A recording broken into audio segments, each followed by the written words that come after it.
is something still done in the classic fashion. The very first balsamic we tasted right in the cellar was thick like molasses. It was amazing. I've never seen anything like it. This aged balsamic it's aged beyond balsamic. Like quite literally, it was so sweet and so thick that she was explaining to us that in order to be qualified as a DOP balsamic, they have to add some young vinegar to it because it's surpassed that. It's actually lost its acidity and it's down to something completely different, which is beautiful, but is surpassed even the levels of balsamic.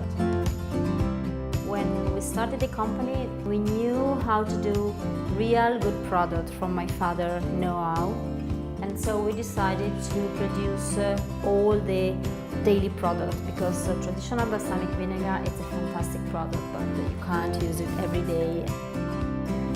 So we got to the estate and Christina and Sylvia, the two sisters, were there to greet us, and they were welcoming us into their home. The actual area where they're aging the balsamic, that it's up to the individual producer to decide what the wood varietals are. A lot of these things are regimented, but they can make a decision as to what type of wood for each cask. So they're out scouring the world for aged casks, and them finding this one from 100 years ago and this one from 80 years ago, the compilation of which woods go where. That's how they give the character to their own product. And I find this balsamic to be super rich and big body. I mean, you expect some sweetness. Some of the casks themselves are over a century old. I mean, that was fantastic and amazing.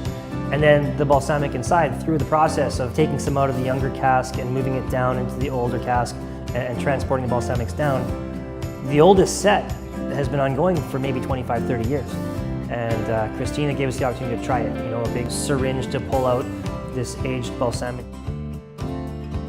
Because balsamic vinegar, it's a double-faced product, sour and sweet. So you can use from the appetizer to the dessert.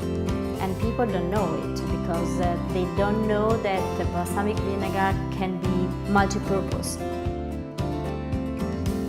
Christina and her sister Sylvia, they're vibrant, they're full of life. It shows up in their packaging, it shows up in how they're going about things. Everything's really elegant, but they're also super down to earth. I mean, they're living in the apartment and they're going upstairs to manage the casks all at the same time. They're immersed in this. It's their day-to-day is all about managing and taking care of these balsamics.